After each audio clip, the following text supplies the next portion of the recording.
That was Morrissey, first of the gang to die. You're listening to Russell Brand on the radio, BBC Radio 2. What's the matter with your face? Too loud. Listen to that. Upbeat. It's the beginning of a show. We are pre-recorded. It's not live. We're pre-recorded because I'm in America now, living my life, just getting on with things. Lauren Laverne done very well last week. Thank you, Lauren Laverne. Before that, what was it? Best of? Whoa.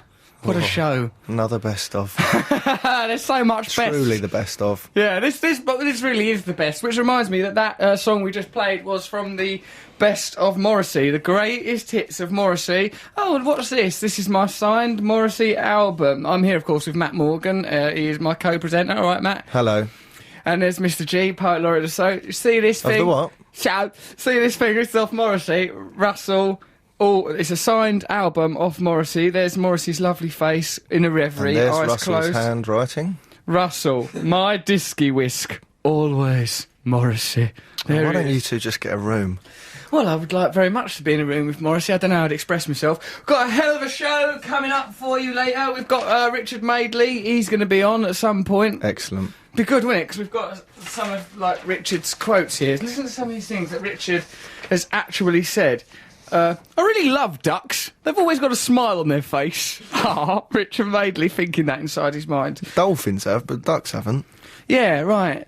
Yeah, ducks, if any, they look indifferent, don't they? Very indifferent, yeah. And they can't, even if they wanted to express something with their mouth, they couldn't, because it's hard beak. Utterly rigid, isn't it? Inexpressive How can a duck orifice. express anything? It can't even raise its eyebrows. If a duck, you're never going to know what mood a duck is. If you was in a relationship with a duck, it's always pretty much you're going to have to take it as neutral. Unless it's like whack whack or... You can express fear, dread. Yeah. And flapping and moving about. Yeah, but that's it. So a duck has really got two states, neutral and anxious. Do you think it's like a prisoner in its own body? Yeah, well, you've always said this of the horse, Matt, that the horse always looks like it's a prisoner of its own body, looking down, self-conscious, embarrassed about its own equine nature. Here is some more Richard Madeley announcements to the world.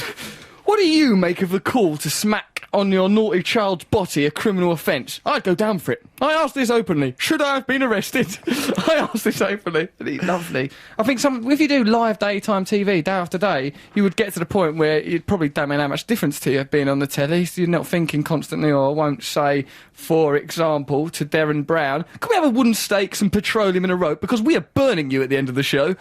Presumably as a witch rather than some sort of protest against these programmes. That John Lydon quote's amazing. Yeah, do that one.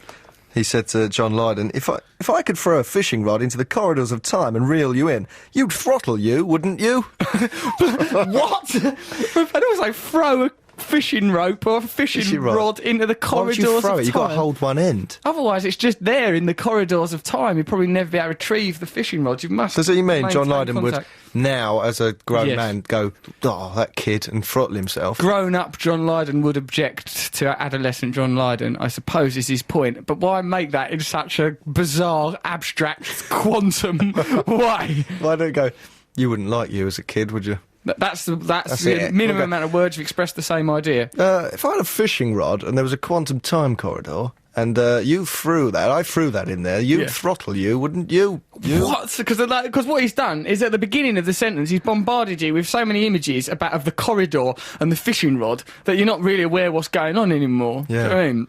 Confusing. Poor old Lydon. I've been in Antigua on holiday, went away there for a couple of weeks. That is why later on in the show we'll be playing... Here, what's that CD, Matt? It's on your desk.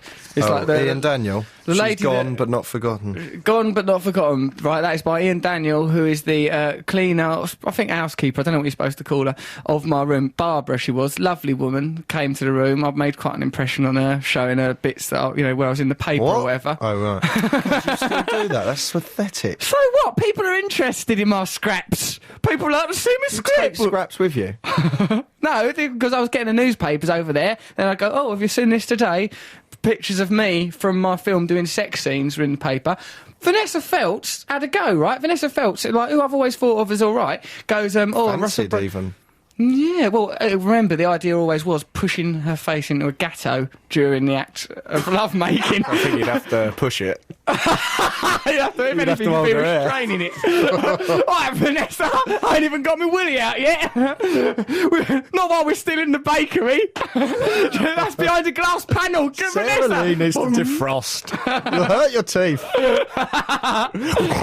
Respect Sarah Lee's work, Vanessa. Yeah, right. She sort of goes, "Oh, like I thought Russell would be was a sex god. I saw them pictures of him in his film. He looks podgy or pudgy or something." She could talk. But I know that's out of order, isn't it? Because I've always, when people have a go at Vanessa Phillips, don't have a go at her just because she's a clever woman. First chance she gets, she has a go at me for being pudgy or podgy. Can't remember which. Also, I've seen them pictures. I look bloody gorgeous. Have you not seen them? Yes, where you're sort of doing Arching yoga over position. backwards. Yeah. Don't I look nice? You look fine. What do you mean fine? You hesitated. What? I listened back to that Guinness Book of Records show. You proper ballsed up that banana record. How We were dare so you. close then. Should we try and get it before we go away? Because we're off to America soon, or I am. No, because that's on Friday and I don't... What do you mean? I want to be known for other things than No banana way. eating. If you're ever to be known for anything, it will be banana eating. Well, anyway, I really liked this Barbara, and I can only imagine that that's reason enough to play her husband's music. It'll be all right, won't What it? did she think about your snippings? She liked the old snippings. She was always very... thinking about it now, actually, she's never said much and always just said I have to leave and would hurriedly depart, often getting a bit of dirty mop water and brushing it up against me. She was lovely. And then, did you see that? Michael Palin said that he thinks I'm really good. And No. Michael Palin, out Monty Python, goes, I'm really good. He said, Russell's really good, not I'm really good. He was never a boastful, arrogant man, unlike me. And he says I'm really good and like Peter Sellers and I'm anti-establishment and stuff. And he likes me. Was he... I don't know what he's basing it on, mate. That is not... They'll have to ask Michael. I don't know. It's a whimsical musing at best. He might be listening. Thank you, Michael Palin. That's why, whilst I'm writing this film, let's write Michael Palin into it. Yeah. Playing the part of, I don't know, Sank or another. Your dad. He can play whole Ron Brand, Michael Palin. That's the role he was born to play. 80 days around the world with prostitutes. The trip should have taken a week, but we were spending so much time in VD clinics. Yeah, crikey, I don't know, what a palaver. Okay, so we've got that coming up. We've got Richard Madeley. Well, else? Newsround presenter Ellie. It's really obvious that I've just picked up a bit of paper to tell what's on the show. Well, apparently what we're doing is Newsround presenter Ellie Crizell is going to explain in simple terms what happened to the rogue trader, because Matt is interested. Good, finally. Now Yeah, that it's well- not even news anymore. Yeah, I know, some people are interested in it, apparently. Right, here's, also I'll be doing my I'm gay. Hi, Russell, Matt and Mr. G. My friends and I are trying to form a lesbian gang at college. We have 5 members so far, but how do we get more women to join? We're thinking of having a party, but we need a good theme to appeal to bisexual and lesbian women. Interesting, that's from Gang, Audrey. no, that's got bad connotations. In this day and age, isn't it? do you Gang of reckon? lesbians. Imagine they bully other girls. Oh, what are you making them other girls do? You haven't even asked them other I'm going girls. to stop you doing that in about an hour. You'll have to pack that in. Hold on. That's another minute. Right. I'm so lonely. Right, stop that. Stop, that's disgusting. What you made me do. Look at my... You made me cry out of my middle. Here's another thing. This is someone called Kitchener. Well, I didn't even do nothing then. Guess what happened to me on holiday? I went for a run with a girl, right, on holiday. But I didn't do as... Were you chased by a girl? No. I went jogging with a girl. She was saying, come back, stop it. I'll call the police, right? I'll just go for a friendly jog with a girl, dropping her handbag, lipstick spilling in a gutter. No, I was like jogging with a girl. I got tired before the girl. Yeah. I was not happy about Obviously. that. I don't like that, but she done cross-country running at school, though, so... That day, so she should have been tired. You'd think, no, years ago when at school she'd been doing cross-country running, so she's got form and she experience. But for the whole rest of the day after that run, I was a bit out of order. How much before her were you tired? Well, I don't think she was going to get tired for another hour. Were you running on sand? No, just thin ice, really. I don't know, it was like a mud track. What a lovely holiday. We went to Belson this year. Just running up a mud track with sheep corpses either side. Slipping about in rat's blood and lies. It was like a mud trap. Because it was rustic, that's why. Because of the rustic nature of it all.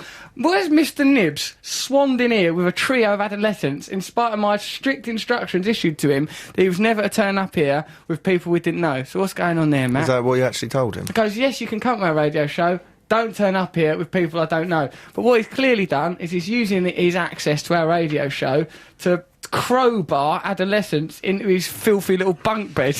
I imagine what's I wonder going what Mr. on. Nib's bed looks like.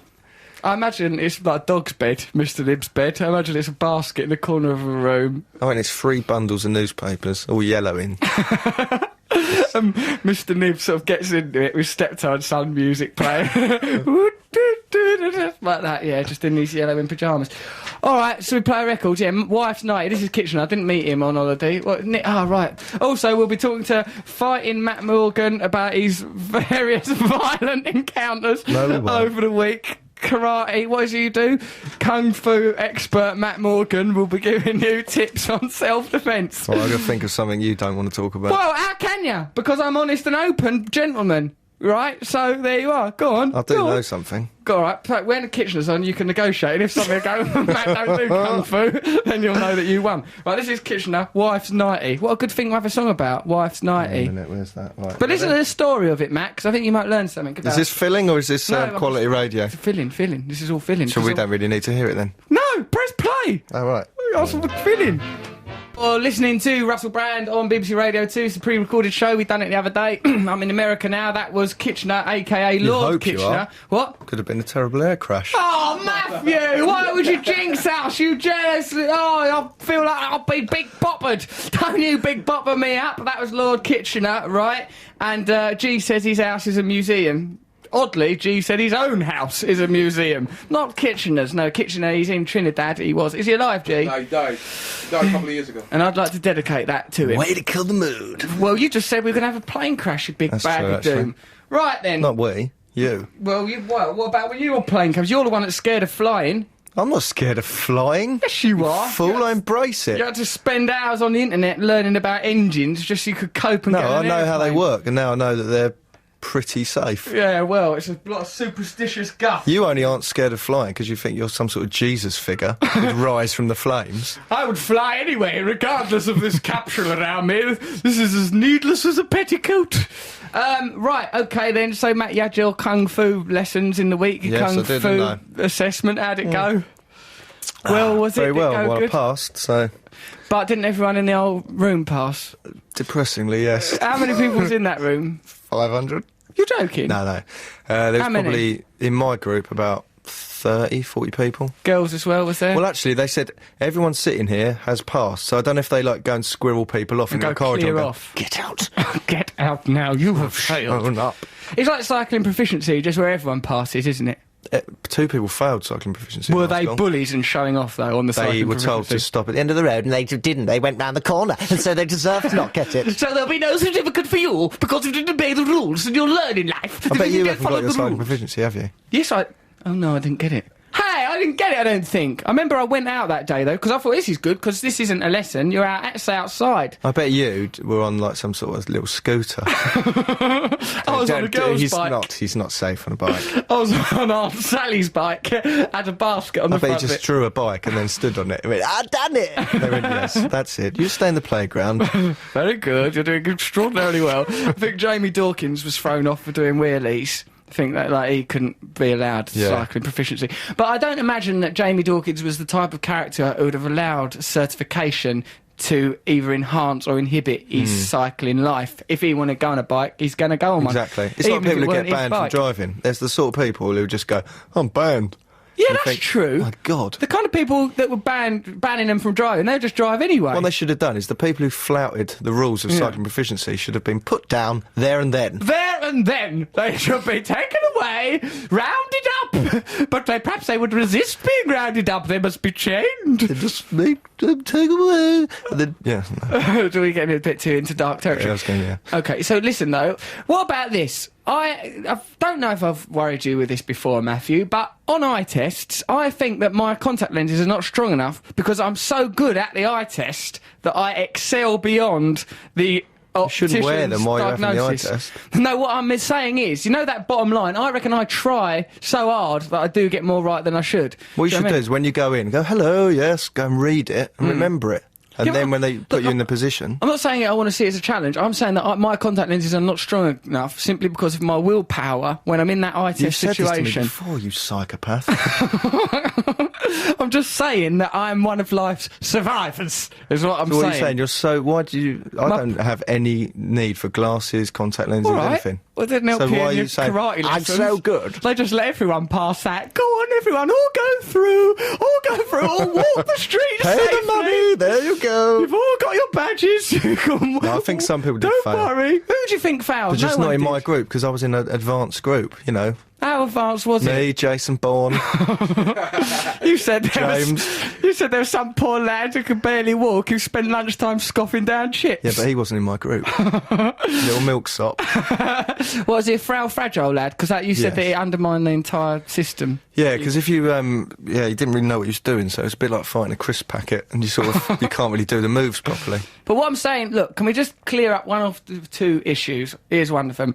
My ability to overcome the odds in an eye test. Your eyesight's terrible. I remember once we were on the tube, Yeah. and we were walking along a platform, and I read a sign that said, this exit is closed due to flooding. Right? Yeah, I read yeah. it, and we carried on walking towards it, and I thought, oh, he must know something extra. Yeah. He must know this place. Yeah. We walked all the way up to it. We were about a metre away from it, and he went, flooding? Oh, God. And I'd read that. back. I read it 100 metres away. We'll all be drowned! Well, why didn't you have the And he read it wherewithal? with his finger. This exit Oh, my word, another raised bit. Oh, my word. loading. It's diluvian. Oh, so why didn't you have the nous to get us to turn back 100 metres away instead of wasting our lives? It was like where you lived, so I thought, oh, he must know something. Oh, what do you mean? I don't work on the underground. I I know, wouldn't you know were probably that. rabbiting on, weren't you? Probably couldn't interject. Then I imagined what I did, what do horses really think. So, all right. But really, it's a meaningless bauble. Glad I Your don't come on the test. tube with you anymore. You used Why? to talk far too loud. When I'm on the tube, I just travel. Yeah. And I don't mind muttering, a little muttered conversation. But you go, yeah, well, I had these two birds over. Making a scene, dear. Yeah, well, that's why I always like it if someone gets onto a public transport vessel and does perhaps some religious preaching. You know, like they're like some sort of a nut will get on and go like, right, society's going to end. I think, oh, all right, fair enough. Perhaps it Oh, will. someone louder than me. Hello, it's a loudness contest, is it, my man? Well, perhaps the world can't end quickly enough. How about that? Perhaps this is the end of the world. Yeah, no one thinks like that no more. I like them, those maniacs. Right, okay, our jingle race war will continue. We've got all sorts of jingles to listen to. Plus, what else? Madeley, where's Madeley? He'll turn up, won't he? Russell, if you want to email me, do. russell.brand@bbc.co.uk. Whilst in America, we will continue doing the show across the water, across the Atlantic. What's your problem? You, vomiting. So, what? Sorry. It's my nerves, A yeah. little bit of seasickness. Who's all them people? Right, Nick's here, the vicar's son. Nick, Don't call him that. Nick's had his hair cut all short, right? And I spoke to him, all his boyish, foppish hair, he's had it cut all short. I goes to him, oh, what, you've had your hair cut short, are you alright? Because, you know, when someone with long hair gets their hair cut short, you think, oh, there goes another one, over to the other side. And he goes, oh, don't worry, I don't look hard or anything. Like as if he was going to look like Begbie out of Train Spotting. Lovely Nick, the delicate disappointment of a son to a vicar. Don't call him Why that. do you say you do it because you think it's too real, too close to the truth? He never edits it out of the show, so he must not mind it. That's Yeah, I not- know, but I think he sheds a silent tear every time.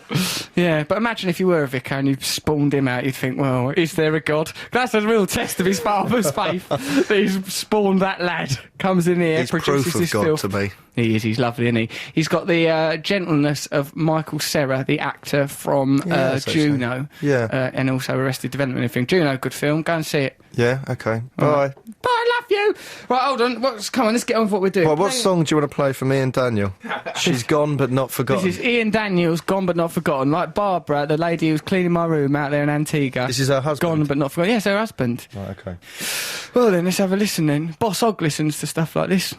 Well, I think it's a silly song. Western thing. Hello, all right. What did you do at the end there? You weren't here, so Professor Yaffle said, what a silly song. Ian, don't use the apple on the end of Ian Daniels' smash hit. Gone but not forgotten. I liked it. Just regular country. We thought it might be some sort of fusion. Yeah, I thought there'd be some sort of fusion. Yeah, like some sort of Caribbean twist to it, but there you go. But G says it's well popular everywhere, so there you go. We can't fight that kind of thing, Matt. We just got to accept what G says on anything to do with Afro-Caribbean culture. Right, what are we going to do now then? Jingle Race War, on the back of that, Jingle Race War, like Sam Gamlin has done with their new version of Gay. So that's number 39, Matthew, Yes, it says here. got it here. Sam Gamlin, right, this is their jingle. Let's see if it's any good. Hello, time for my regular item gay. Try to make it sound like I'm saying I'm gay. That's not a jingle. Hello, time for my regular item gay. Now, this contest, or this race war, attracts some odd people. Listen to Jack Wagstaff, 41. That's a great name. That's not an age. Jack Wagstaff. Let's see I what don't have many friends, which is why I like listening to the Russell Brand show on Saturday nights. Oh. I enjoy Matt's warming voice and Russell's big hair on BBC can't enjoy Radio hair on a 2 radio. on 9 to 11. You can. On 88 to 91 FM. Well, I like that because that's a cry for help. That was a definitely literal cry for help. I've never anything like it. Good work there, Jack Wagstaff, if that's your real name, which I doubt. Chris Wood is number 44. This is a jingle about Matt Morgan, who seems to be attracting quite a lot of jingles. Let's have a listen. Oh, Matty Morgan, the original victim, justify use of the course of pen, streets and safe because of him, so be aware of hepatitis symptoms. I liked that. That's Although nice. It is the crime of bad rapping, you know, Yeah, but nonetheless. ironic rapping. Yeah, and I like the Sounded sort like of- live drumming. and the Wurzel style vocal I quite enjoyed. It was quite rural, and I like that it was faithful to the actual narrative of the Pin saga, where you were pinned by Darren French and described yourself as the original victim, and I brilliantly used Ice-T's Original Gangster to express that. Let's have a listen to Ryan Cronin at 46, also a celebration of Matt Morgan. It's just a little grab of Matt Morgan, original victim. Listen. But we've just goes, Gary! Original victim, it just sounds mad. What a weird person. What's wrong with everyone in this Ryan. whole world? Let's listen to Pete Glover's Pin, shall we? See what he's got to say for himself.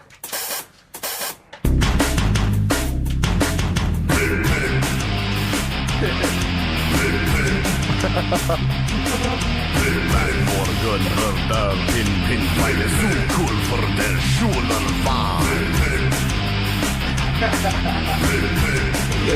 That's good. Morgan hörde Pin, weil det så cool för den sjulen var. That's a reference to a band called Rammstein. And that's our new item, Pin. Hello, Russell, Matt and G, says Sarah from York. I got pinned going into a nightclub the other day by a bouncer. See how far your influence spreads? When I incredulously asked him why he only pin me and not my friends or the people who had gone in before me, he said in a very creepy Bill Sykes-esque voice, I only pins the pretty ones. What? There's a bouncer pinning. There's a bouncer pinning. You heard it here first, guys. It's the craze that's sweeping the nation. Pin, they say. Right, we've got this nan thing here. This is a nice nan, you know that item, nans, the things they say. We need a probably jingle call it. for that. Do a jingle for that. We can keep this up as a regular item. It's Hello, quite good, isn't dear. it? Hello, dear. Cry me pipes are hurting. Things that Nan say. Things we say, we don't know what we're doing, do we? Like that kind of thing. Use that. You can sample that. Right.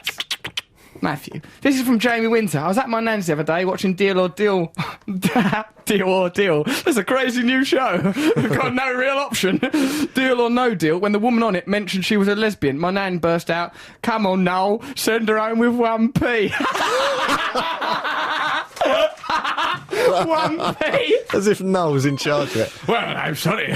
You're a lesbian. No, It's not how can't. Noel Edmonds talks. Well, I'm sorry, I'm Dan Blessed.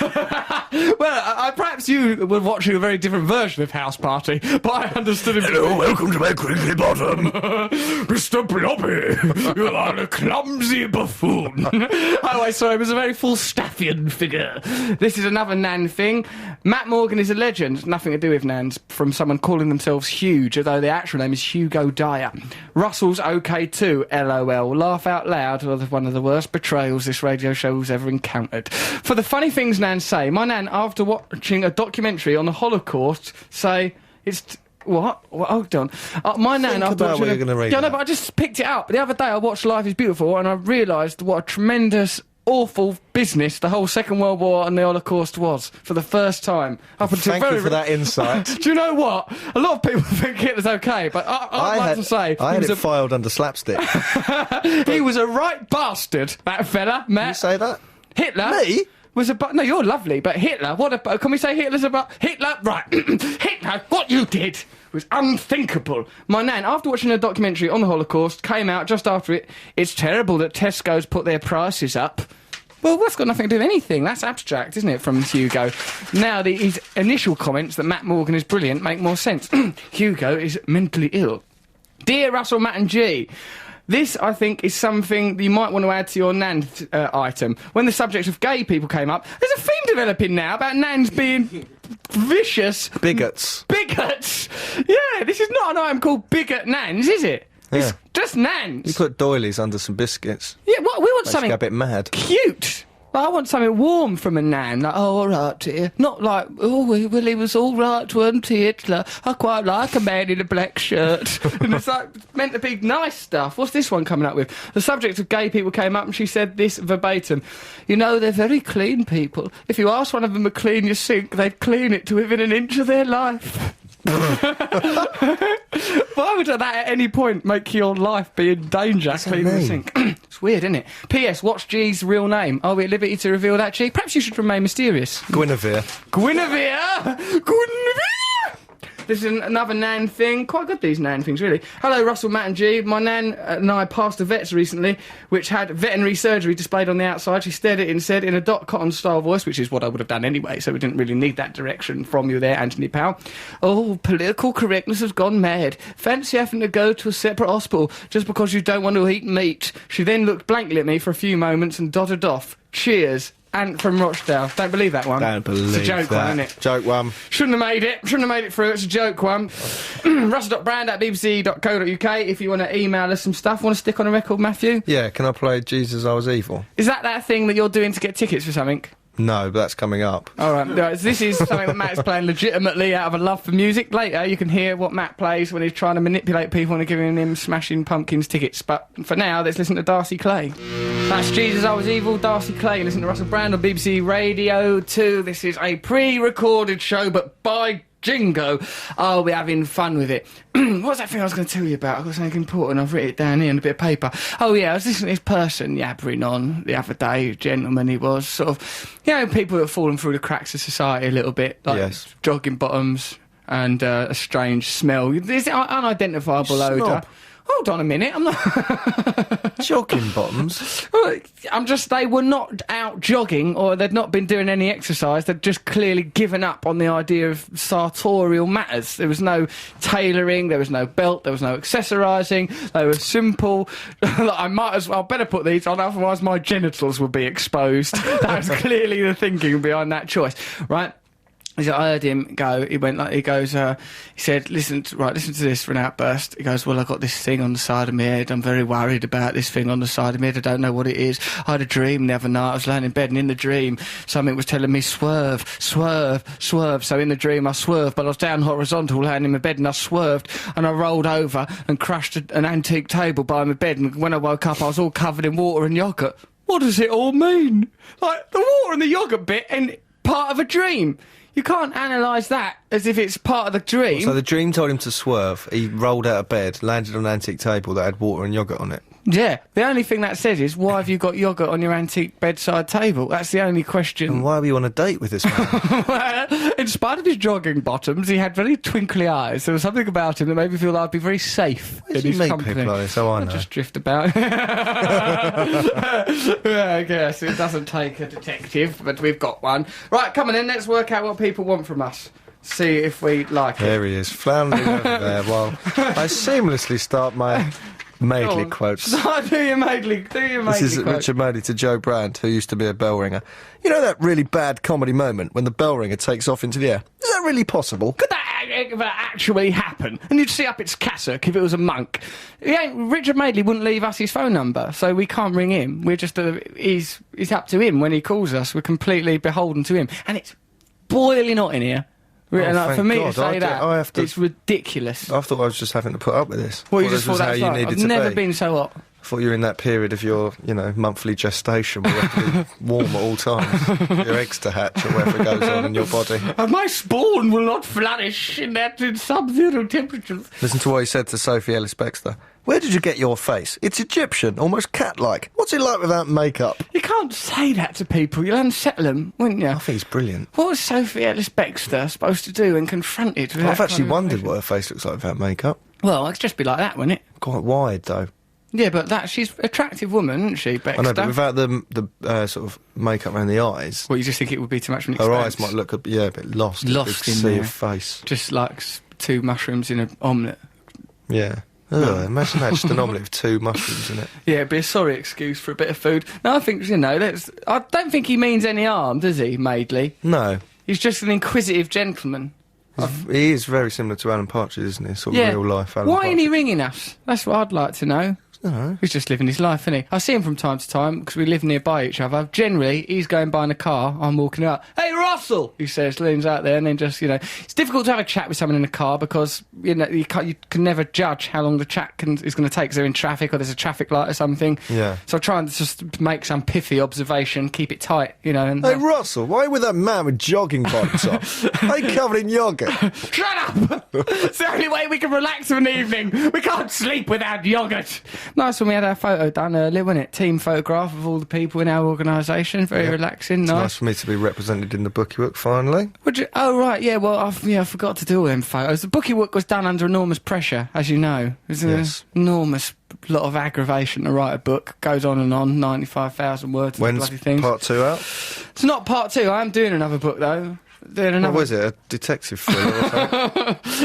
It's a real page-turner, this one. Romance, frills, spills. No, I'm writing one of those things where I'm just going to say my opinions on this and that. Oh, God. What's wrong with that? A diatribe. Yeah, a diatribe on my opinions. Fashion, romance. The Bible, the real one. Yeah, what about this? Space aliens. Are they really there or are they not? Things like that. Your opinions and stuff. Yeah. I've been offered the deal. I've said, all right. What? What's it called? Mum knew what? I don't know, I ain't thought of nothing. Call it what you want. Garblings. Babblings. Ill-conceived money spinner. What daft ideas about there being no families and everyone bringing up... Yes, that go in it. That's a Do good a series idea. of speeches and then, have someone, write them out. Why are you saying that? Are you trying to get me into bother? Yes. Don't try and put ideas I'd in my like to head. see you at a sort of lectern going, another thing I think.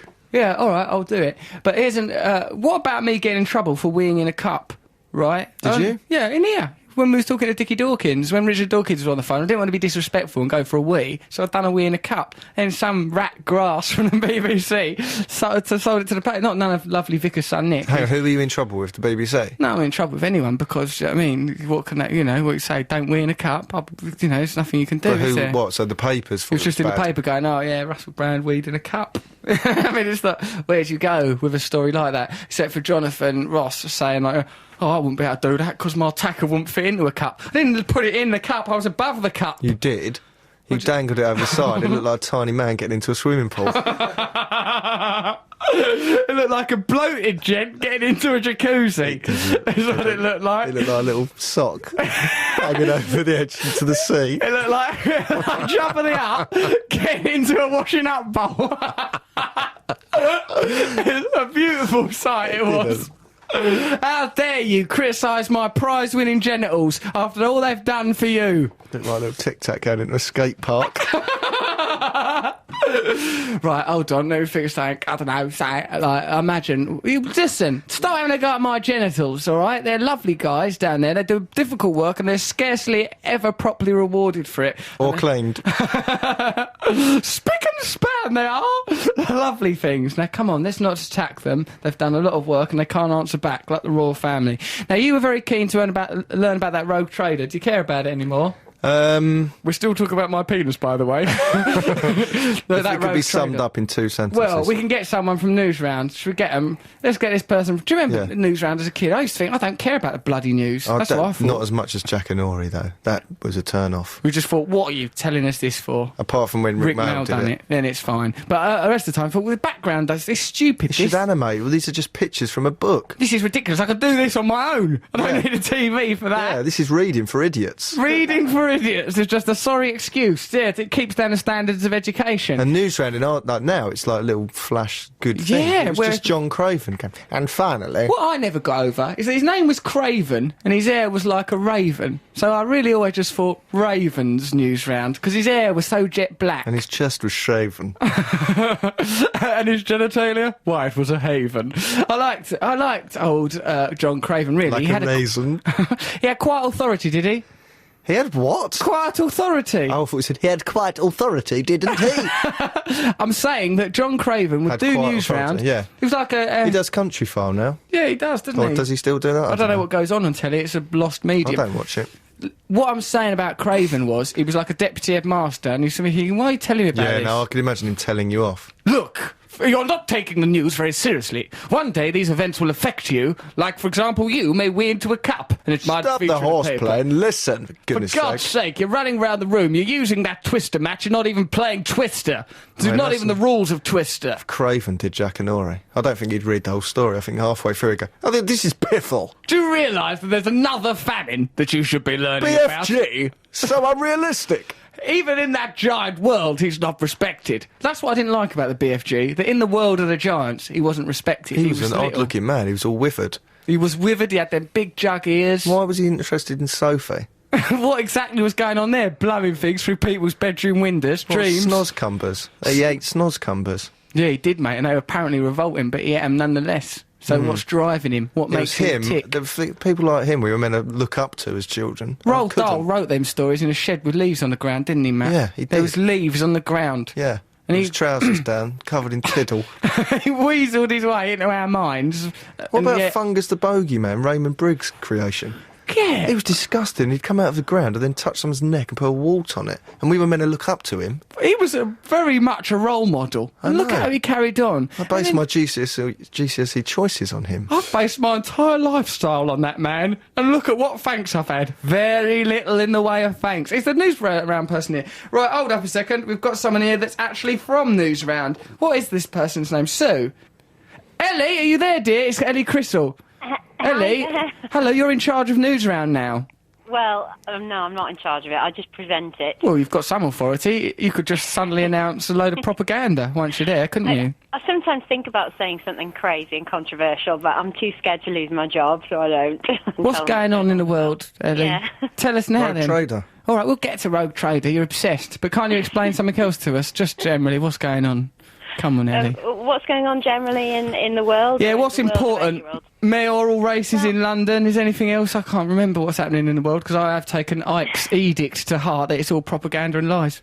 Well, we don't tend to follow like the main news agenda necessarily. It depends. Like we dip in and out. If there's something we think is interesting, we'll do it. But often what That's how I our- approach my sex life. I dip in and out, and if I think something's interesting, I'll do it, Ellie. Anyway, It comes in longer bursts than 15 minutes, and it doesn't. It's not played out for children. That's two important I differences. just hope not. Why would it be? Little idiots. Yeah, go on. But, yes, but what kids are interested in hearing about is stuff that affects them. The environment they love. Are they into that? Yeah, They love the environment. They love space. They love dinosaurs. Dinosaurs ain't news. There ain't been one for billions of years. The pterodactyl was seen millions of years ago, just trying to survive. It didn't. Bye! That's not news. But you see, if it ain't broke, don't fix it, you know. But they're always discovering new dinosaurs all the time. Like, we seem to report that every week on Newsround. They Dead found ones. Another new dinosaur. somewhere. Another dinosaur sighted ages and ages ago. That don't affect anyone. Listen, we've got a duty to set the news agenda as well as following it. Going on and on about bloody diplodocuses all day long. That's not going to get the baby bathed. Well, Newsround's buried in the past. You might as well drag John Craven back in there. He won't come back. We have asked him, but He won't. What? I'm not doing it. Here, I've got some news for you. Piss off. This is John Craven's Newsround. Up yours. Here, Ellie, coming in. So Matt Morgan can't understand that rogue trader thing, and even though it was ages ago, he still ain't gone out of his way to learn nothing about it. He's too busy grassing on builders and fighting vigilantes on the streets of London like some sort of John McQueen figure, or McCain, or whoever he is. Now, go on then. Tell us about that rogue trader, if you don't mind, Ellie. Oh, well... Why did you sigh like that, dear? Well, It's because very personal. it's really complicated. Are you involved in it? No. You little rogue trader. The more I read up on this, the less I understood about it. So Bloody hell, that's baffling. Right, so probably me and Matt know more than you, because we've ignored I'm certain you will do, but what I will tell you is what we did on Newsround, which was basically a very, very short bit about Go it. on. We didn't go into loads of detail. Because Can you do it just how you did on Newsround? Because I don't watch Newsround because, well, Okay, you know, all I've right, grown well, up and that. This is the script that I read out on You've got it with you? Yeah, You brought your script home, you boffin. I printed it off so I could read it for you. Oh, you're sweet. How old are you? Well, that's none of your business. Oh, hello. Now she's been a bit rude. I've got news for Being a you, bit rude. baby. Stop it, you're sexualising an interview again. So what if I sexualise things? Stop Keeps it, I want me to know this cheerful. information before she... I'll sexualise you in a minute. Wouldn't be the first time. Dirty little devil, sat over there. Lustful Shall I gaze. leave you to it, or...? No, stay here. Go on, do No, some go on. news. This has happened before. Okay. That's it. Well, this is the script that we did on Newsround. Yeah. You'd think most banks are full of money, but this one in France isn't. One of its workers has managed to lose £3.7 billion. It's thought he was secretly trying a plan to make lots of money. The plan went wrong, and he ended up losing. That's not told me nothing. You might as well have just news. gone on about brontosauruses. We've learned nothing. So it's like a story, a little children's story. But most banks have money. Not this one. It's got a bloody great fibber sat in the corner. How's that helping anyone? We're going to bring up a nation of idiots. That's no fun. Well, you know, we have to simplify it so, you know, kids can understand it. Ellie, you bloody old flirt. How is that flirting? Because it's made me feel a feeling. It made me feel all dizzy in my tummy. What are you like? Maybe you should tune in and watch the programme a bit more often. Oh, I will. I'll be tuning into Newsround. Don't you worry about that, my love. I'll be luring you into a complicated scenario, baffling you with She science. won't go near you. She might. Why might she not go They near have me? policies at the BBC Children's Department. What? What policies about me? Yes, Are they there? do. There's a poster of you on the wall. Do not allow this man near the Blue Peter Big Garden. cross for your head. I'll get behind that Newsround desk. Is there still a desk? I'll get in there. You shouldn't be allowed There's in a there. sofa now. There's no desk. There's just a sofa. All right, Me on a sofa. I'll come on there. I'll give some bloody news. Come on, I can help. I'm the voice of a generation, Chris Evans said. Yeah, but not there. no. That one. No. Old one. swear. Said it was one of the dinosaur generations. You're not allowed Jurassic. to swear and you're not allowed to talk about your sex life. No problem. Oh, hello, Eldon. Someone's brought a picture of you. Ellie! You little liar. You're fit as a fiddle. Look at her, Matt. She's nice. Right, Baxter, you're in a whole lot of bother because I'm going to trouble you into some sort of pregnancy. You sat on that settee. Sorry, Ellie, this always happens. Can I have my tablets now? We'll send you the legal forms for you to sign. And this happens to everyone. It happened to one of the Smurfs earlier. Chrissy Hyde. There is a support group you can go Not to. fussy then. So you met Russell Brand. You're probably feeling used about that. Oliver Postgate's turn to drink now. Bagpuss was just a poor, abused old man. Professor Yaffle. Well, OK, we'll settle this matter in court. It's lovely talking to you, Ellie Baxter there. Thank you for making life a little Thank clearer. Thank you. Bye-bye. Although you've made my mind a dirty little fog. There she goes, old Ellie Baxter. She swore on the radio, that's her finished. BBC, said, "Oh, this God." is... Yeah, that's a curse word in some countries. God. He did it again! Well, Matt, probably you're wondering what's going on in the world, are you? Do you know, that's all I want to know. Well, lucky we've got a little show that I like to call, on account of it being its name, I believe it's called Muse. It's a programme, it's what cats feel about their feelings and that. No, it's actually the news. Right, so now actual news, what's going on in the world and that, unless you want to prescribe to David Icke's beliefs, in which case it's a Weber deceit. This is BBC Radio 2, online, on digital, and news. That was the Stranglers, Always the Sun. There is always the sun, and there, except at night, but then it's just somewhere else. The sun is a star and will eventually die. Oh, great. Why have you come out of that bag of doom for? This is true. Russell Brand show me with Matt Morgan, misanthrope, hater of life, pessimist, telling you It the won't stuff. die in our lifetime or even our children's lifetimes. Well, that's all right then, isn't it? What we're going to do, can't, you know, everything's got to change in the end, mate. Let's just let We'll go. probably live on another planet around another course we star will. by then. Yeah, we'll be all right, won't we? We'll find somewhere else to go. We'll just keep on moving on. Alexandra says, Dear Russell and friends, you have just been mentioned on Coronation Street by Becky in the Caff. Now you know you've made it. Love and missed you. That's good. Been mentioned. Been mentioned on Coronation Street before, haven't it? Nope, I've been mentioned on EastEnders, I've been mentioned on Emmerdale, and now Oh, he's Corrie. going for his scrapbook. There we it go. is. I Oh. will kill again. Before you clean the room, perhaps you'd like to have a little look at this. This was an episode of Hollyoaks, These where old things. Paul Danan quite clearly says... Your hair looks awful. Who are you? Russell Brand. Who's me? Here, have a look at this. You'll have sex with anyone. Who are you? Russell Brand. Not my words. Seth Polish from Corrie. this trophy. It's Shagger of the Year. You're not aware what shagging means. I can show you. Well, Oh, you're married to a cowboy.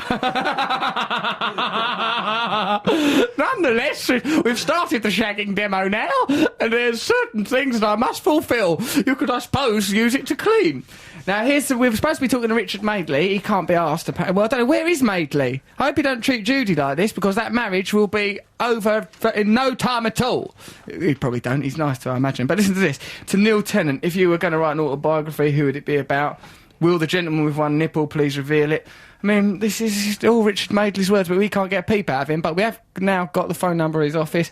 We can give him a ring. Let's ring him up and just leave a message for him, shall we, Matt? Have a go at him. He's left us high and dry. He's a professional. He should know that. It's like having a guest who doesn't turn up. Right, isn't it? Because I'll turn up on his show. Don't do it anymore. Right, never again. Don't do it again. Just draw a hand on an eye on your hand. Go here, you go, Like mate. Blaine did. Oh, yeah, Blaine did do that, I didn't don't think he did it to Richard, though. Just drew an eye on his hand and said, deal with that. What if Richard answers? He's at the office late with his secretary. With my secretary. Who's this? Where's Richard? Where is he? Madeley! Well, you're supposed to be calling us. This is Russell Brand. Richard, come on. I've always looked to you as a father figure, if not necessarily a responsible father, a wayward father who'd take me out to, I don't know, a football match, then just drift off, look off into an horizon, perhaps say something unacceptable about the player Tony Daly. I don't know. Come on, Richard, make an effort. Matt, have you got anything to berate Madeley with? I was just disappointed in him. We're hurt, Richard, by ring us back, leave a message on our show, so give us your views on things as far-ranging as yob culture, paedophiles, we'd like your views on that, and the delicate situation in Kenya currently. Perhaps give us your views on them. Richard, I'll always love you. Matthew, you got anything else to say to him? Yes. This whole Fidel Castro thing, he apparently despises him. He despises I Castro. want to get to the bottom of that. Castro's a great socialist hero, Richard, isn't he? Yeah. A dictator, but, you know, he knows best. Sometimes you've got to be dictated too. OK, right, so let's listen to now. As I say here, look, in an interview, Madeley named Cuban leader Fidel Castro as the person he most despises. Well, I despise him. I despise Castro. Despise? He misled a nation. No, I make no apologies for that. I wonder why he hates Castro. He's all right. OK, so listen, you know, we've got, like, a jingle competition race war, actually. Jingle race war. Well, let's listen to some of the jingles of some other people. Look at Matt thumbing his way through some CD he's trying to promote. Isn't it out there? You're confused by it. We can play. Well, what we've got up here is Jeremy Vine's jingles. Come on then, let's have a listen to Jeremy Vine's jingles. Jeremy Vine's jingles. Oh, here we go, the one's up. The best music. And the latest news. Jeremy Vine. Jeremy Vine eerily swooshing through space. Jeremy Vine. I imagine him in a sort of Blake Seven outfit, swooshing around during Yeah. that. And then why's that woman whispering Well, seductively? Oh, jingles are rubbish compared to him. They've put a lot of effort into Jeremy Vine's A jingle. shampoo ad. It's really gorgeous, wasn't it? Yeah. Right, well, no, has there got any others? That's not even his only one. All sorts of... Let's have a look, there's another one. Jeremy Vine. The best music. And the latest news. Hang on a minute. Right. Yeah, what? The latest news sounds like it's late. The latest news. You should have known latest this. news I've ever done. There's apparently 9/11's happened. Fred Flintstone drives car with feet. But why is Jeremy Vine? He's able to convey a huge range of moods and emotions. What, him personally? No, he's a monosyllabic, cruel, cold man. But his jingles, like there's joy, glee, sobriety, it's all there in his jingles. All we could do is Russell Brand, that's it, innit? Online, on digital. That's it. Whereas we want a bit more bloody... Well, I've said my brother's a professional, he'll do them. Oh, Jobs None to of the this- boys, is yeah. it? Oh, you're trying to Bit get his nepotism. brother doing the jingles. What's this now? Oh, Oh. here's Doug Fairbanks with his new record so that I can get tickets to the Smashing Pumpkins. What's wrong with you, lad? You can't even get it out of the packet. Right, hang on. What are you polishing it for? What is this CD you're promoting this week? This is a brilliant song by Doug Walker called The Mystery. I don't think you should be allowed to go to that Smashing Pumpkins gig. I think you should be putting us down as a security risk. Why?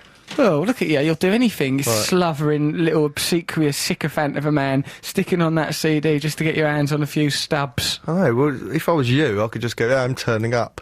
And Right. then they'll give you tickets. But for me, you- I have to work on it. Demonstrate some. I have to promote people like Doug Walker, whose song The Mystery is brilliant anyway, because I like it. Doug gonna Walker's play it song, The Mystery. The only real mystery is where did your value system go? Well, I remember a fresh-faced young man working at MTV said he'd never compromise, bend over for the man. Look at the state of you. Well, I go You from too. strength to strength, mentioned on Coronation Street, turning down money to do adverts. Here's you. Are you? Yeah. A small fortune. And the reason I've done it, I don't mind other people doing adverts, I wouldn't seek to condemn them. Let's us do an advert, and then I can get some money. You ain't having no money. What would you advertise? Who's going to let you advertise anything? Well, this is the #1 podcast, right? So Yeah. our little rapport, both our voices, we could probably sell something. This tension that we pass off as rapport is not going to make anyone a penny. Let me tell you that. Now, what's more important is me getting I out should there. be the face of some brand of cider. Look at you thrusting your finger into the future. No one at Magners or some other cider is going to... Strongbow, Magners, Oh. Scrumpy Jack. Filthy lot of tosh turning people into idiots. It's ridiculous. I'm available for adverts. I'm available for adverts when I'm not at Smashing Pumpkins gigs that I've bought with lies and duplicity. Well, if we wanted to, Matt, we could talk to Wolf out the Gladiators, but can you know... Well, there was something all funny the I saw arse-ache about of that. it. There's the old Wolf Getting fact. Wolf on the Listen phone, to this. talking to him. What's the point? He once stopped a man from vandalising his car, Wolf's car, not his own car probably, by throwing him to the ground and sitting on his windpipe until the police arrived. Well, that's terribly dangerous. That means he's got a tiny little bum. Tiny That he little... can focus on one point on someone else's body. Just like the point of an almond, just presses that into your trachea when he does a poo, just comes out. Like, delicious, it would be like whipped Like cream. fish poo. He just trouls it behind him. Then another gladiator comes along and eats it, like I once saw in my fish tank. And I thought, well, what kind of pets are you guys? If that one does a poo and then you eat it, how can I ever look you in the eye again? In fact, all my pets have at some point or another proven themselves to be cannibals, Yeah, they have. coprophiliacs, perverts, That's all of because them. they live under stress. I need some sort of outlet. Give me another dropping. Good old droppings. There's the word we're bringing back this week. Droppings. Droppings. I just left my droppings in the toilet. They were discoloured. Terrible Also, business. what about my insight into the word unsavoury? Matt has recently realised this. Over to you, Matt, for our new item, Matt's verbal insights on language. The word unsavoury means sweet. The opposite of savoury. So if someone goes, isn't that rather unsavoury, you dating those teenagers? What they're actually saying is, you're a real sweetie. Go right ahead, you little tootsie pie. How are those teenagers? They're dead now. Now listen, there are no dead teenagers. That's a ridiculous claim for anyone to ever have made. So, all right, what do we do? Put a record on? Doug Walker's The Mystery. Oh, God, right, here we go then. While I turn down adverts, Matt Morgan attempts to get himself into the Smashing Pumpkins gigs with lies, deceit and treachery. If you don't enjoy Doug Walker's work, condemn Matt Morgan, not me. Go on then, put your stinking Doug on. That's brilliant. Boring! Idiot. You can't even do your propaganda properly. Sticks that on, drifts off. That's Matt Morgan's mate, Doug. Doug Walker there, The Mystery. What a brilliant song. It actually is a brilliant song. And Was it? that's quite good. Just thought, I don't know. If you'd brought it in, you'd say it was brilliant. I'm very much like Ian Daniels, country and western from the Caribbean. And all I get for that is a room cleaned, which has already happened and should be done anyway, as a condition of staying in the hotel. He didn't even tip her, he just went, I'll play that on the radio. Play that on the radio, no, get on with your bloody job. Photocopy my cuttings. Yeah, you better show a bloody interest in some of my awards, as I ain't playing nothing for your husband. I shall wheel over the seat in a minute if this continues. Do you still show people, do you get a laptop out and go, well, hello, you might think I'm just a sort of loud and annoying Englishman, but actually, if you check my laptop, just Google me, there I am. It's been sanctioned by a small fortune. There you go. Look at my personality. It's actually a job. Do you still do that? No, because the Wi-Fi in the Caribbean is not very quick, so you find yourself standing for quite a while looking at Google. It'll come up soon. Here we go. There, wait a minute, this all makes sense. That's taken a while, so let's look for my cuttings. And what's this? A bookie work. Bookie book. Now, it might sound juvenile, but actually, rather a good Let me novel. read you an excerpt. This actually happened as well. It's going to blow your mind. There I was, an Englishman. I stepped out onto the stage, and I knew I'm always going to annoy people with this sort of stuff. I could probably do this for decades more before the game is finally up. The end. Lots of love, old Russ. So, anyway, do I get the room any cheaper? This isn't a hotel, it's a garage, and would you mind leaving? Matthew, what are you drawing boxes for? What's I'm wrong drawing with you? a computer. Listen, right, now, is it right that our beautiful young yobs should have to put up with a shrill, piercing racket going into their young ears? And how come that this shrill, piercing racket is only played to the teenagers? How come we... folks who aren't in our teens aren't getting a bit... Apparently, you can't hear really high-pitched noises. As you get older, your ability to hear them wanes. I don't like the thought of that, Matt, do you? We're all dying. A whole high-pitched register out there that we're missing out What on. I think is, it says you can't hear it over 25. I'm 30, I reckon I can still hear it. Look at I'd you trying like to go cling near on it. to your youth. You won't hear it. No, I bet I could hear it. I bet I'd hear it. You wouldn't hear it. Of course I'd hear Your it. wrinkled old face. Hey, I've still got it. I'm in the first flashes of youth. You I wouldn't am. hear it. You wouldn't even hear the teenagers making the noise outside. Oh, what's that? That muffled noise. Oh. Oh, crikey, my windows are dirty. Well, put Steamboat Willie back on. Mickey, you can bring me comfort in me times of difficulty. Well, me pudding. It's a difficult area of human rights, isn't it? Yeah, it's wrong. You can't play at high-pitched noises driving teenagers back. What about innocent teenagers that are just living their lives or perhaps helping an elderly lady across the street? It must be dreadful for a baby that lives nearby. Because how would Yeah. it go, oh, look at this awful noise? It will never be able to convey that through language, a gift that it hasn't yet gathered, garnered, gleaned, so there's no sense doing that. Also, yeah, But yobs are a problem in this country. Are they, mate? They are. You don't even go out on the streets. No, I don't. Are they, mate? Can they really get into taxis? Can they? I've not met a yob yet who knows where Hampstead is, to tell you the absolute truth. Up in my ivory tower upon my high horse, I seem quite safe. No, it is. The country's going mad. I was astonished when you said that they're on buses now, they play music, it's not even going through headphones, it's just going out into the world. Tin it. Sounds awful. Why are they doing that? That's the least of the problems. Well, is it? What else are they up to? Knives. They've got knives now, have they? Oh, Yep. dear. No, in my day it was conkers, of course. We were satisfied with that. This sounds dreadfully dangerous. What do you mean? You think I've become detached from reality? Yeah. Well, I wasn't that attached anyway, was I? No, you never really were you? I just looked at it once in a while. I thought, this isn't for me. I should just carry on till I can afford to have this personality. Yeah, no, G's just brandishing his Oyster card. I tried to get on a train recently. I was terrified. He goes, I'll just get the tube down there. I went, oh, you need an Oyster card. I need a what? An oyster? You mean I must be some deep-sea diver? Several fathoms neath the earth, this underground does dwell. I'll find a pearl Took for a you. conch shell down and blew it. Take me on a magical journey. I shall ride a seahorse. Then I'll be at High Barnet by sunrise. Yeah, it's different out there in the world. Mind you, the other day I was out, went to the cinema, see Juno. I had to go use a subway, and it was the same bit of subway that's the tube. I saw those barriers. I thought, that's what I used to jump over. Them, sneak behind someone. Why is that person annoyed? They still got through. That's the problem. Yeah.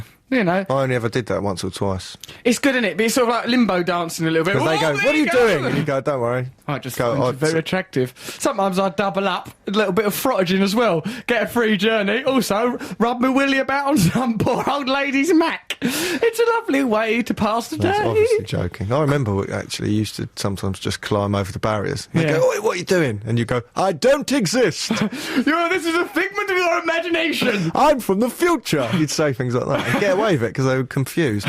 You're seeing something that hasn't yet happened. Go back to your booth. You ridiculous man. How did that used to work? If I was really here, why would I be saying that this is medieval days? None of this makes sense. Yeah, it was good that was, those times. Silly business, really, or what went on. Hold on, what else did I see down there in that there subway? There's a button you pressed on the wall for information. You press the button and the phone starts ringing. You can get the sense that someone's going to appear on the end of the line at some point, but I just drifted away. I didn't like it. I couldn't bear the tension. It What, was like a Pinterest. touch screen thing? It wasn't a touch screen, Matt. It was a button, such as you might find in the Fisher-Price thing or other children's toys are available. Where you press the button and, you know, you think, well, I've learned how a cow sounds now. Something. Right, yeah. Which is, why is there so much prominence on what a cow sounds like? Why are children interested in that? It's never going to... You'll learn that eventually. You'll pick it up. Cow He had goes a lot moo. of prominence in childhood, didn't Cow go moo, pig goes oink. Frog, what does that go? And why? When is there ever going to be a test? Is it ever going to be relevant? it? Well, you were asked it a lot. Are you bitter because you could never get it right? Okay, pig. Now, I remember those. Those are the ones that like bananas. Okay, it's King Kong. I know this one. No, give me a moment. I'll be with you. There you go. Yeah, pig, yes, because they're named after the noise they make. Pig, Next. they say. Come on. Oh, this is getting quite good. So I put the triangle in the round one, and that way we've... No, damn you, God. Look, what if you gave me a softer shape, then I could put it through any of these holes? Let's put a record on. What sort of music do you like?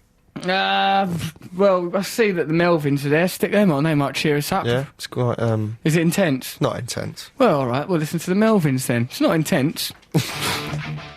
That was the Melvins Revolve. You're listening to Russell Brand on BBC Radio 2. We are online. We are on digital. There is a podcast available, and it's probably the best bloody damn podcast you ever like to get your hands on. You're right, Matthew Morgan, co-presenter of the show. Very well, co-presenter now, not sidekick. I've been calling you co-presenter for a while. I don't know why that's come as any kind of great shock or news to you. I got on well with that lady, didn't I, old Ellie Baxter, off of the Newsround? Quite a lot of rapport, I thought. Not sexual rapport. Didn't you think so? No. No. They're kind of asexual. Newsround presenters. You Women. You wouldn't have a sexualised Newsround presenter because it would be distracting. Although I do like a lot of newscasters just because of the, you know, they're telling you stuff and it. I sometimes think they should have... I know there is the news, but Yeah. they should have something that's really dumbed down and stupid. Yeah. Like a news round for stupid adults. Why is that, Matthew? Because I think you some people understand don't what's watch the going on? news because they feel like they're not part of that world. They think this doesn't concern me. And it's too, you know, boring for them. Well, how would it work, this news show? What do you Well, want they'd to go- happen?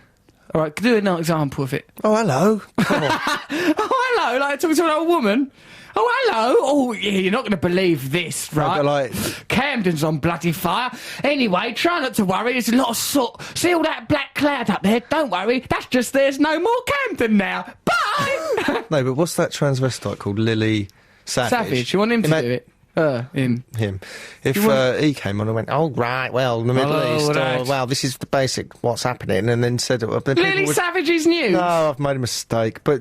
You have made a mistake, as have I, allowing you to emerge from the shadows into this But- spotlight. Stupid news has a place on telly. Stupid Not news. but for people who don't watch the news. Make it a bit interesting. News Because for then, people who you don't want a watch the revolution, news. you've Yeah. got to educate people. People have That's got to take true. an interest in what's going on. Well, actually, no. I think that the apathy can go, like, you know, they say, of course, that apathy helps the status quo to be maintained. But I think eventually there'll be so much apathy that I'll go to people, come on, let's just kick off a whole new society. It's going to be a lot better. And they'll be so detached from what's been going on that I'll seem like I'm speaking a lot of sense. No, but and a lot of it will just be a riddle. Unfit and numb to everything. That's what I want from from our revolutionary force. A big load of slouches. Well, you'll have to wheel them to Hazard Parliament on their sofas.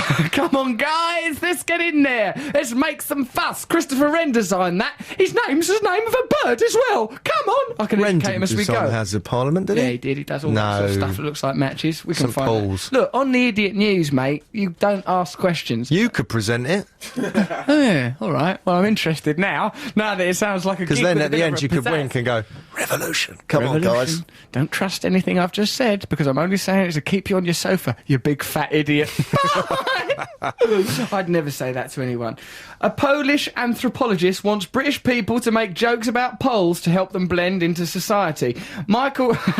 blend into society. What? You're sticking out from society like a jarring, vivid, livid portrait of yourself. Michael Garapish, a social anthropologist at Roehampton University, told Polish media that his countrymen were too sensitive and needed to lighten up. He said, what the English love to knock down most is pompousness, false ideas and self-importance. Should be pomposity. Poles are touchy and have their taboo subjects. How Polish people react to being the butt of English humour would be a real test of whether or not Poles are really integrating into Britain. If the Poles can learn anything from the British, it's not to take themselves too seriously. But what would we say about the Poles? They're builders. There! Now have a good laugh about that racism. Stop taking yourself so seriously. That's what people would make the jokes And about. get on and do our kitchens, for God's sake. So stay in there. You've been there a month. What's Americans going on? do have, like, the equivalent of the old-fashioned Irish joke in America is a Polish joke. Oh, that's not very nice. Well, that's what they do. Or the Irish jokes. None of it. Stop Don't making... single people out. Don't try and blend them in by making jokes about them. Just trying to blend you in, you bloody moron. Get blended, you absolute... Catholicism. Blend away.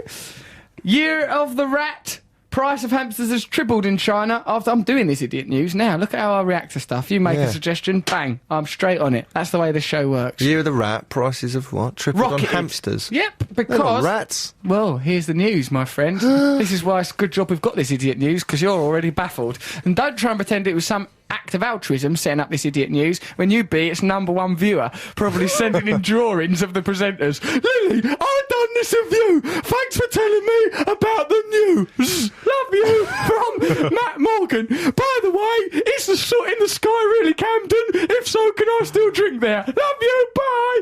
I'm a very intelligent man. I get my news from the internet. You don't know nothing Don't buy about that. papers, don't watch the telly. Look, stop going on about things, eh? I'm trying to do my news. Hamsters. The animals are considered lucky and more acceptable pets than rats since the Chinese New Year. The Chinese word for rat, lao shu, covers a wide variety of animals that can include kangaroo rats, hamsters and moles. Pet shops have been selling out at comparatively high prices of 30 yuan. That's £2 per hamster. That's not much for a life, is it? Hang on a minute, how can they have one word that means moles, rats and hamsters? I know, 'cause it's impossible to have a basic How could conversation you learn about to be it. a vet? Oh no, there's a rat! Stroke mole, mole, stroke mouse, stroke vet's assistant, stroke stethoscope over there. What do we do? Yeah, that's no way to run a vet's. Meanwhile, a Nanning zoo in southern China has been importing rat-like creatures around the world in a tribute to the new year. Rat-like creatures. The rats are everywhere. Why You'll not probably have get the rats? phone call before too long. He's talking. Ratting your way into Smashing Pumpkins gigs. Playing old Doug Wallace and his latest warblings. Doug Walker. Doug Walker, you mean Doug Walker? The mystery, it's out on Doug Walker, it's a mystery. March the 10th. Why don't you stop licking Doug Walker's arse? Arse licker. Now, a lot of people say, Matt, that bigamy is a crime. Those people are the police and the legal system of Great Britain. I, Russell Brand, think that it might be nice if I was allowed as many wives as I want. Might it? The thing is, if you don't marry him, you might as well just live in sin with a load of women. In No one can stop sin, you you. big Catholic nit. Oh, I've been living in sin with my common law wife. Oh, blimey, cross myself. What, can't speak, can't lie. What are you living in sin, you soppy sausage? Bigamist let off jail as wives back him. Well, so they should. They're his wives. Stand by your man. You know, once you've married him, get behind him. Never mind nitpicking about there being another wife just over there, hoovering up maintenance. Well, it turns out he was leading a double life. He was living a double life. He had one life, then you have another one. Double life. A bigamist who was exposed when he invited the same guest to both weddings. You bungling idiot. What a daft way to do it. Might as well have tried to use the same wedding cake. There's teeth marks in this wedding cake. Don't worry about that, you stupid cow. Get on with the hoovering. Oh. Bigamy's a stupid name for it because it sounds good because it's got the word big in it. And also it sounds like, because bigamy sounds like big of me. That's big of you. Yeah, it was big of me. Oh, you married 2 women. I suppose you feel really big. Yeah, it was real big of me. You boastful fool. Listen, this is what he's done now. He invited the same guest to both weddings. He walked free from court yesterday after his wives forgave him. Randolph Edge, nice name, 54, hand in hand with first wife Edna Winkle. Nice. Winkle and Edge. Like Edna Winkle, so that's the Edna Winkle. Edna Winkle, Edna Winkle, Edna Winkle. It's just a lovely head with a winkle. What about that bit in James Bond, the latest James Bond, where she goes, James, even if you adjust your head and your little finger. No, your lips. And your little finger. You'd be more of a man than anyone. What? I'd be a weird little monstrosity. Like the caterpillar man I once read about in the World's Book of Amazing Freaks, which purported to be a celebration, because it was called something like Incredible People, and it spent the whole book sniggering at invalids. Look at this incredible special freak! Right, there was a bloke called Caterpillar Man. He didn't have nothing except an head and a body, much like James Bond in the depiction by that bird. And like he'd done as a trick was rolled cigarettes with his lips. That was his. He did. That was his job at a circus. He looked alright. He was called the Caterpillar Man. Caterpillar Man. He'd be more like just a. Well, he wouldn't look like a caterpillar, would he? The only trouble is he's never going to metamorphosise into Butterfly Man. Simply, he's just going to starve to death in a sock drawer. That's the real Actually, call him tragedy. Pez Man. Pez Man? Yeah, okay. Pez Dispenser Man. Yeah. Like you peel his head back and get a nice refresher out of his body. Yeah. All right, fair enough. I'll suggest it to the distant past and see if it can be amended, Matt, but I don't know if we have that kind of power. Randolph Edge, 54, arrived with his wife, Edna Winkle. Yeah, that is a true thing. If James Bond was just some lips and fingers... I've got an idea if I was an Edna Winkle. Come on, love. Edna Winkle. Yeah, I've got Edna Winkle. Your Ed, my Winkle. Go on, girl. Who's that lady over there? Don't worry about her. Just get on with your work. And also, you, do the ironing. Edna Winkle. Here, you, arse crack and iron. I don't know. What a way to live. The pair were married for 4 years until they separated in 2006, but never divorced. He then illegally wed 21-year-old... 21, he's 54. 21-year-old Patience Carey. Patience and care. Carey. Everyone's got a storybook name in this. This is a preposterous tale. She's so lovely that when she found out, she went, I'm patient and caring. I'm a bit carey. She's just an Ed and a Winkle. So I suppose I shouldn't be jealous. You are living on the edge. Robert. What's his name? Robert Edge. Yeah, he's Robert Edge. She's Edna Winkle. She's patient and caring. Patience Carey Edge. She kept that name. What a daft cow. Patience Carey. Not, she might be nice. Patience Carey Edge and Ms. Carey are no longer in a relationship, but still live together and are even better friends than ever. Yesterday at Norwich Crown Court, Ms. Carey pleaded for him to be spared jail. Ms. Winkle was giving Edge a second chance, his lawyer said. The trucker of Kings Lynn, Norfolk, was sentenced to 12 months supervision, 100 hours of community service. Judge Peter Thompson warned, do not treat anybody with this kind of disdain again. Right. He was married to him as well. Didn't want to bring it up. You absolute fiend. Oh, and when you get in, could you please feed the dog? But that's it. Don't do it after that. That's because he's a trucker, you see, because he can always go, I've been trucking all night. Oh, that bloody truck. Just when I thought I didn't have to do more trucking, I done another couple of hours of trucking. I must have trucked myself senseless. Is that why you're so tired, all the trucking? Yeah, I trucked my brains out before I got here. I've been trucking this way, I've been trucking that. I can't be trucking bothered. There he goes then, old Robert Edge. One of the Lovely world's... names on display there. Yeah, Patience Carey, Edna Winkle, James. Even if you were just a glass of tit milk and a dirty lie, I'd still love you more than the man in the moon. How did that get into the final edit of that film? As soon as I saw that line, I'd go, look, get Everyone that out. laughs. Everyone laughs at that bit. Yeah. Everyone did they laughed laugh in the cinema. Yeah, down the cinema. Down the cinema, you know. We go to the cinema. I down the cinema. Like some bloke try to sell me some popcorn. Down the cinema, I've got 10 fags in the lighter. 10 fags in the lighter. He goes, do you want some popcorn? Yeah, I was trying to buy some popcorn off that guy, and then he reached over and touched me on the dick. You might want to get a policy together where that sort of thing doesn't happen, as I want a full and complete refund. Well, I'm sorry, sir, this isn't a cinema, and I would like to tear up that marriage certificate right now. They don't call me Dorothy Trustworthy for nothing. If you are listening and confused, don't worry. Everyone else is, and we're hoping this will end soon. Not likely it won't. I've got yet more things that I nearly don't half believe nor nothing. Ah, good old life, eh? Soon I'll be off in another country. But how are you going to cope? That's the main thing. You're listening to Russell Brand, BBC Radio 2. I'm here with Matt Morgan. How are you going to cope? We're doing the show, aren't we, somehow? Oh, yeah, we'll do the That'll be a show. lifeline for me. Hey, you said that, Sarky. You're going to pop over Los Angeles? Yes, 3 o'clock. 3 o'clock, see you there. I'll meet you at the station. Here, I'll probably see come over. McKenna, won't I? Paul McKenna, hypnotist. Yes, yes. Ah, good old America. That's that one where their flag's made out of lines and the galaxy, isn't it? Yes. Been there before, I like it there. It's nice, yeah. Yeah, I'll be happy there. So what, you've got a nice house with a swimming pool and stuff? Yeah, I expect it's quite nice, yeah. What are you going to do, just pace around reading your lines? Yeah, pace around, think about how I'm getting on with Adam Sandler, I suppose. I wonder if he'll come on the show. He might do, mightn't he? He might do. I interviewed him once on MTV, do you remember, Matt? Yes, That was I back do. before I'd become the movie star, wasn't it? Remember? Before I'd become the movie star. Remember that bit, you know, sitting down, you know, you thought I might have some toffees. Now then, I think I've gone mad again. You know this Hollywood thing? Oh, yes. You don't deserve it. You don't deserve Hollywood. You've been very silly all morning. You've not listened to your arithmetic. Hold on, I'm just on the edge of something brilliant. I can't tell what it is yet, but we'll bloody well get there. What? Hold on, it's just my brain. It's formulating something. It's formulating something quite marvellous. It's about to do with trust or something. Oh, God. I think you're about to faint. No. Here I go. There goes my brain. It's Here whizzing comes off. the floor. Hold on a minute, the floor shouldn't be up here with my face. Oh, how come I know how a carpet tastes like? Right, hold on. Let's be a bit more focused for a while. Should we play a record, Matt? Play number 10 off of... What about... Hold on, Oh, yeah, play my yeah, Mouldy that's Peaches, tune number up, yeah. 10. It's out of the film Juno, what I've been going on about. Play with my mouldy peaches. Here, I'll play with my mouldy peaches. Don't mind my pyjamas. I ain't had a chance to wash them. You're the favourite of all my 9 wives. Yeah, you ready for it? I think so, baby. Right, that was Mouldy Peaches. Anyone else nice in that film, Juno? But we've been big fans of Mouldy Peaches for quite some time now, haven't we? I believe we've got Madeley PA on the blower.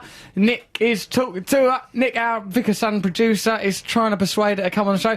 Get her on here. Go on, put her through the desk. She'll come on. How can she not? We've got all sorts of effortless charm, because apparently she's trying to fall on a sword for Madeley, going like, oh, well, I just didn't pass on the message to Richard. Texted Nick. Nick's calling her back now. You can see Nick is just trying to persuade her to come on. Dear. But the Peter... So She's scared. look at Nick being charming. I wonder what it's like. I wish we could hear Nick. Wouldn't it be good? Punch him through, see what he's like. Don't hit him. I just meant patch him through, you know, not punch him. I didn't mean hurt him. Well, we might have Richard Madeley's PA on, justifying why Richard didn't come on the show, having pledged to do just that, but we may not, because Nick looks like he's floundering. Nick, think of your father. This is a chance to impress Daddy Vicar. He might use you in one of his sermons, Nick, if you can get the PA to come on to the show to make up for your failure. Do you believe in God? Nick expressed very clearly to me that he was an atheist and that his father's job, and this is his words, was a Don't waste say of things time. like that. A waste of time dulling the minds of his You weren't parishioners. brought up religious, so you don't You understand. don't understand what it's like. I understand what religion means. That's that one where there's some other life after this one, and you've got to do as you're told, or you're not allowed in. So there, I've understood the concept perfectly. And as far as I can see, there's love in all our hearts. Come on, Nick. Nick, the vicar's son, he left his father down. If she's saying no, you can't. you can't make her go on air. He can, Oh, of he's course he coming in, can. he's He can get coming in. people to do things with charm. Here he comes. Look, he's got a phone in his hand. The way you use charm is a bit like the way people use Rohypnol. Right, is she coming up? Madeley PA, what's wrong, woman? Hello? Well, I'll talk to her. But how are we going to hear it on the radio? Oh, gosh, this is ridiculous. Hello? Hello, Richard Madeley's PA? Russell's now on the phone to her. It's utterly your fault. Why don't you come on the radio and apologise? Oh, Sinead, don't worry. I suppose she did the shoplifting too. Oh, Sinead. Sucky. Sinead, if one of my PAs had done this, and God knows there's been a legion of them, I'd have got them so bloody pregnant. Right, bye, love. Bye. Right, so she goes up. She was like a samurai. She was so noble about it. I'm so sorry. I goes, come on the radio and apologise. Well, I've been being a PA for 12 years. I've not been on the radio. I won't do that, but I'm so sorry. I wrote it all down on a piece of paper. It's not Richard's fault. Very loyal and decent. What sort was she? An older woman or a young woman? I suppose she's doing it 12 years. She's got to be 40. Like a lovely spinster. I imagined her sat in some garret somewhere. You speak very nicely to PAs who aren't your own. I notice. Was that quite nice? Yeah, that's fine. People make mistakes. That's all right. Obviously, if you worked for me, I'd drag you around my house by your muzzle. Like a monkey's got a muzzle, you mean? Like that monkey bit like that comes bit out of his the mouth. face. Yeah. Come here! Or do you maybe muzzle them? Let me show you what a bad PA looks like. For you. They're my biscuits. You're muzzled, so you can't steal crumbs. If you want to grate biscuits through your muzzle like a dog, then you may, but it's very undignified. My PAs have all been treated like the little princesses that I conceived that they were. Yeah, well, you know, mate, it's tough, isn't it? It's a difficult job, isn't it? Difficult job. Difficult job. To be me or Richard Madeley's PA. All right, I've got a bit of a... let's listen to a bit of Steptoe Son by Old Ned. No, that's what it's called, isn't it? Old Ned by Ron. Couple of minutes to news. Just put it as a bed. Old Ned. Our relationship isn't unlike Steptoe Son, is it? Who's who, though? I'm the young one. You ain't the young one, you're like... No, I'm more miserable. You're the dreamer, so you're the young one. Oh, Christ. We've got to get out of this But then I can do an situation. impression of him. I can't do the old man. Matthew? You dirty old man. Yeah, I suppose it does I've sort of ruined fit. it. That wasn't as good as it used to be.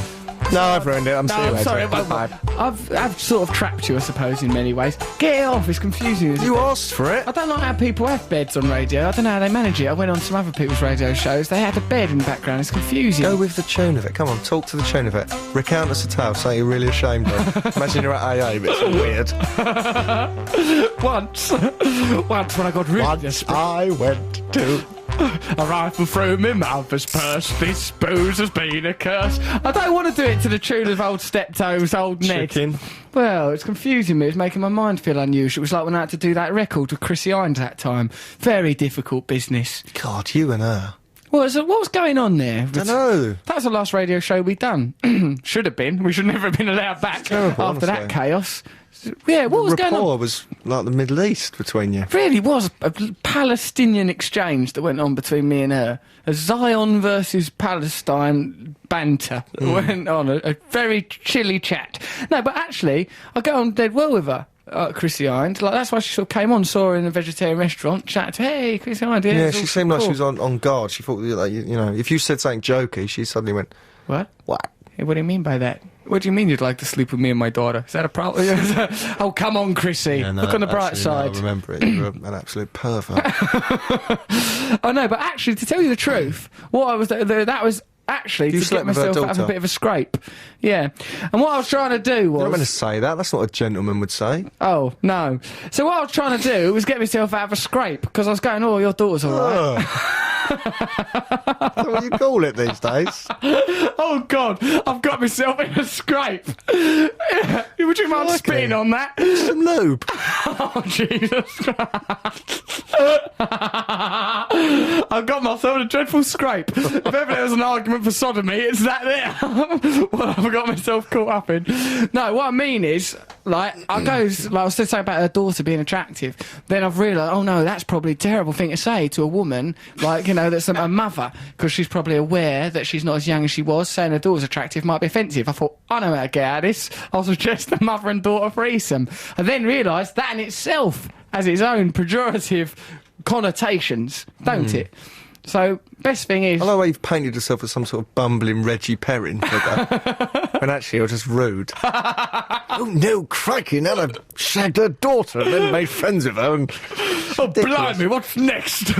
Crawled out and knocked over a vase with my elbow. I've invited my racist boss over, my Japanese neighbour. It's a right conundrum. I've had it off with everyone in the room.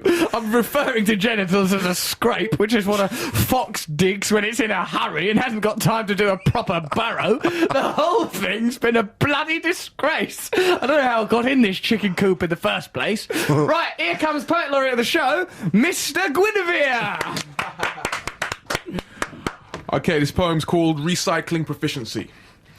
Back from an adventure on Caribbean seas, missing the fame and attention like rice misses peas. Coming back with a wife's nightie stained with cake by Sarah Lee. Gone but not forgotten like a little cup of bigamy. Here on today's stupid news, there's been bouncers pinning, ducks with hard beaks not grinning. Richard Madeley's not ringing, he's probably out time corridor fishing. So welcome to Diatribe in Print. We're taking eye tests but blink. Reunited by Jingle sounds and Newsround bound with excitable winks. Searching for links to gain tickets yet remaining moralistically good. Next step, the land of patience and caring. Hooray for Hollywood. Woo! Mr. G! I really like his poems. They really start the show dead well. I listen and go, oh yeah, I remember that bit. Oh yeah, I remember that bit. Isn't it a brilliant idea of me when I had that idea to have Mr. G do them poems? So in a way, I get the credit, do I? Pretty much, yeah. Good old me. His poem's a million echo of your brilliant idea. I made an idea back in the old days, and then here we go now, down the canyon of life. Mr. G done a poem out his mouth. I could reel that in through the corridors of time. Time wouldn't be in corridors, would it? It doesn't even People exist. do say that, though. Corridors of time. This is ridiculous. And corridors place. of power. The corridors of power. That makes more sense. Well, because you'd go down a corridor to get to the office of the Prime Minister. Probably. Yeah, saying like that, I don't know. I wouldn't take a fishing rod, though. Right, OK, well, thank you for listening to our show. Thank you, Richard Madeley, and your PA. Next week, I'll be in Los Angeles. Do you come in Los Angeles or not? Yes. Right, Matt will be there as well. No, not next week. Oh, make your mind up. Making your mind up. I'll and go under in that, about a another month. skirt. Making your mind up. And another skirt. Come on, keep taking those skirts off. Making your mind up. Take that skirt off. Making your mind up. Pull that leotard to one side. You gotta ease it up. You gotta get in my scrape. Oh, Buck Smith. Oh, yeah. Don't get that muddled up, you salty old sod. We'll all be priggers. Priggers play pop, pop, dun, dun, dun, dun, dun. Cheggers wake up in his own sick. Dun, dun, dun, dun, dun, dun. Cheggers drink cough mixture. Dun, dun, dun, dun, dun. Ah, there you go. That's brought up a bit of time. So, thank you for listening to our show. Joining us now with a bit of idiots news. Matt, well done. Everyone over there, well done. You let down that vicar. You let down the vicar. Your dad done your ace, Willie. You let Right, him down. come on, back in What? your little cage. But I don't want to go in there. Back to Hampstead. No! Let me near my wives! My wives will help me! Come on, girls! Tabitha! Nitwit! Biscuit! Come on! Hold me up! Where's my sedan chair? Where is it? This is BBC Radio 2, online on digital. On What FM. Here is some bloody old news!